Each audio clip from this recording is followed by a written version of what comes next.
একমাত্র শান্ত মন এবং পরিশ্রমের দ্বারাই সংসারে সুখ শান্তি বজায় রাখা সম্ভব। হ্যালো এভরিওয়ান, কেমন আছো সবাই? আশা করছি সবাই ভীষণ ভালো আছো। আমিও ভালো আছি। আমি পিয়ালি। আমাদের ছোট্ট সংসারে তোমাদের সকলকে জানাই অনেক অনেক স্বাগত এবং অনেক অনেক ভালোবাসা। আজকে ভিডিওর শুরুতেই কিন্তু একেবারে রান্নাবান্না নিয়ে চলে আসলাম। আজকের দিনটা হচ্ছে কৌশিকী অমাবস্যার দিন। আসলে সকালের দিকে তো অমাবস্যাটা লাগেনি, ওই 12টার পরে অমাবস্যা লেগেছিল, তাই জন্য সকালবেলায় ভাত খাওয়া হচ্ছে। অন্যবার কি হয় বলো তো, সকাল থেকে তো অমাবস্যাটা লেগে যায়, তখন কিন্তু আমরা একদমই ভাত খাই না। তো ওই রুটি পরোটা এসব খেয়ে থাকা হয়। তো আজকে যেহেতু এখনও অমাবস্যা লাগেনি, তো দুপুরবেলায় ভাত খাওয়া হবে। আর বিকেলবেলার জন্য করব হচ্ছে ঘুগনি, আর সাথে হবে হচ্ছে পরোটা। আর জানো তো, আমাদের আমার বাবার বাড়িতে আর কি একটা নিয়ম আছে যে এই অমাবস্যার দিনকে পাতা পোড়াতে হয়। কলা পাতার মধ্যে ওই কি বলবো, যেটা দিয়ে আমরা তাল ফুলুরি বানাই, ওই ব্যাটারটা দিয়ে একটা পোড়া মতো বানাতে হয়। তো এই বাড়িতে আবার সেই নিয়মটা নেই, জানো তো। এটা আমার ভীষণ ভালো লেগেছে যে এই বাড়িতে এই নিয়মটা নেই। আমার একদম ভালো লাগে না ওটা খেতে। তো যাই হোক, ওটা আমাদের বাড়িতে নিয়ম, সবার নামে নামে একটা করে পাতা পোড়া দিতে হয়, অনেক ব্যাপার আছে। ও যাই হোক, যেটা নেই ভালোই হয়েছে। হ্যাঁ, কিন্তু আমরা কি করি বলো তো, আজকের দিনে ঠাকুরের কাছে একটু তালের বড়া বা পিঠে যেটাকেই বলা হয় সেটা বানিয়ে দিই। আর তাই জন্য আমি একটু তাড়াহুড়ো করেই আজকে রান্নাবান্নাগুলো করছি। আর রাতের জন্য ঘুগনিটাও না করে রাখবো, কারণ রাত্রেবেলায় অন্য কোনো খাবার করবো না, শুধুমাত্র ঘুগনিটা করা থাকবে, সাথে পরোটাটা ভেজে নেব। কারণ ওই তাল ফুলগুলো করতে কিন্তু অনেকটা সময় লাগে। আর আজকে একেবারে স্নান সেরে এসে তারপরে কিন্তু রান্নাটা বসিয়েছি, জানো তো।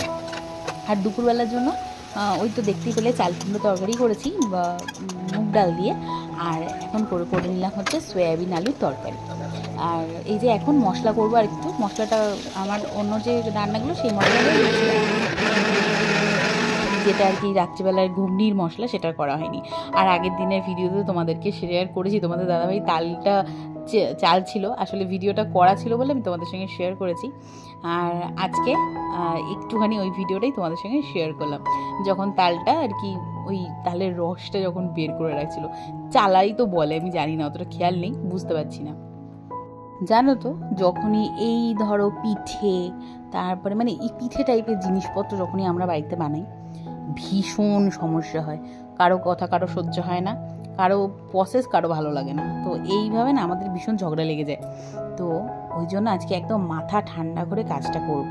তোমাদের দাদাভাই কিছুটা কাজ তো গুছিয়ে রেখে দিচ্ছে, কিছুটা কি ভীষণ বড় একটা কাজ গুছিয়ে রাখছে, যেটা কিনা আমি যদি একসাথে করতে যাই তাহলে ভীষণ সমস্যায় পড়বো, তাই জন্য বড়ো কাজটা তো সেরেই রাখছে। কিন্তু হ্যাঁ, যখন পিঠেটা ভাজবো তখন আমিই ভাজবো। আবার অনেকে তাল ফুলুরিও বলা হয় এটাকে। এখানে আমি এখন সয়াবিনটা রান্না করছি। আজকে সয়াবিনটা এত টেস্টি হয়েছিল, তোমাদেরকে কি বলবো। খেতে বসে পড়েছি, এই যে চাল কুমড়োর তরকারি, ভাত, আর সাথে হচ্ছে সয়াবিনের একটা তরকারি। অনেকদিন পরে সয়াবিনটা খাওয়া হয়েছিল বলে না ভীষণ ভালো লেগেছে। এখন বাজে হচ্ছে ওই সন্ধ্যে 7টা মতো। সন্ধ্যেবেলায় সন্ধ্যে দেওয়া হয়ে গেছে, আখি সন্ধ্যেটা দিয়ে নিয়েছে। আজকে যেহেতু অমাবস্যা লেগে গেছে, আর এখন আমি তালফুড়িটা বানিয়ে নিচ্ছি। এরপরে এইগুলো যখন হয়ে যাবে পুরো ভাজাভুজি, কারণ তোমাদের দাদাভাইকে একদম এই পাশে আসেনি, কারণ এই পাশে আসলেই কিন্তু দুজনের মধ্যে প্রথমেই ঝগড়া লাগে, তাই জন্য ও আসেনি, ও তো কাজ সেরেই রেখেছিল। এখন আমি ব্যাটারটা রেডি করে এখন ফুলুরিটা ভেজে নিয়েছি, আর কিছুটা মালপোয়া ভাজবো। আর এই তো, আর বিশেষ কিছু করার নেই। মালপোয়া আর হচ্ছে তালফুলুরি, এই দুটো ভাজা হয়ে গেলে পরেই কিছুটা রেখে দেবো হচ্ছে ওই রাধা অষ্টমীর জন্য। আর ফ্রিজে রেখে দেবো। ফ্রিজটা পুরো ধুয়ে পরিষ্কার করে নিয়েছি, কোনো মাছের এঁঠো বা কিছু নেই, একদম পরিষ্কার করে নিয়েছি, ফ্রিজে রেখে দেবো। আর এদিকে আজকের জন্য কিন্তু আমি আজকে পুজো, তোমাদের দাদাভাই তো অমাবস্যার দিনকে একটু মা তারার পুজো করে, তো নিজের মতন করে পুজোটা করে, তাই জন্য ঠাকুরের কাছে আজকে ভোগটা দিয়ে দেবো। আর এখানে একদম ফ্রেশ হয়ে সন্ধেবেলায় তারপরেই কিন্তু আমি এই কাজটা করতে বসেছিলাম, একটু স্নানও সেরে নিয়েছিলাম। জানো তো, এইসব কাজগুলো কিন্তু আমি একদমই পারতাম না, এই বাড়িতে এসে শিখেছি। দেখো কি, এখন হয়তো খুব একটা ভালো পাই না, কিন্তু চেষ্টা করি। আগে যেরকম একদমই পারতাম না, সেই তুলনায় এখন কিন্তু ওই কাজ চালানোর মতন কাজ করতেই পারি, তাই না? তোমাদের কি মনে হয় অবশ্যই কিন্তু কমেন্ট করে জানিও। তো এখানে এখন আমি মালপোয়াগুলো ভেজে নিচ্ছি। আসলে আমি না কোনো সময় তাল দিয়ে মালপোয়া ভাজিনি, মানে যেরকম নর্মাল ব্যাটার দিয়ে করেছি। আর এখানে আখি আর আমি একটু গান জুড়ে দিয়েছিলাম।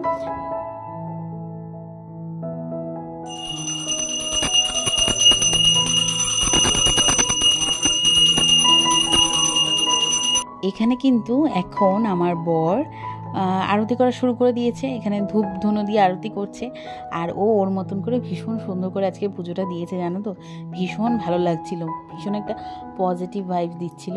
তো এই আর কি, পুজো আচ্ছা করলে কিন্তু ভীষণ একটা পজিটিভিটি ঘরের মধ্যে ছড়িয়ে পড়ে। অনেকক্ষণ ধরে ও পুজোটা করেছে, আজকে বেশ ভালোই লাগছিল আমাদের। যাই হোক, তোমাদের আজকে ভিডিওটা কেমন লাগলো সেটা কিন্তু অবশ্যই কমেন্টের মাধ্যমে জানিও বন্ধুরা। আর ভালো লাগলে কি করতে হবে সেটা তো অবশ্যই তোমরা জেনেই থাকো। এটা লাইক করে যেও আর সাবস্ক্রাইব করে আমার এই ছোট্ট পরিবারটার পাশে থেকো। তো চলো আজ আসি, তোমরা পুরো ভিডিওটা দেখো আর প্লিজ প্লিজ প্লিজ আমার পাশে থেকো।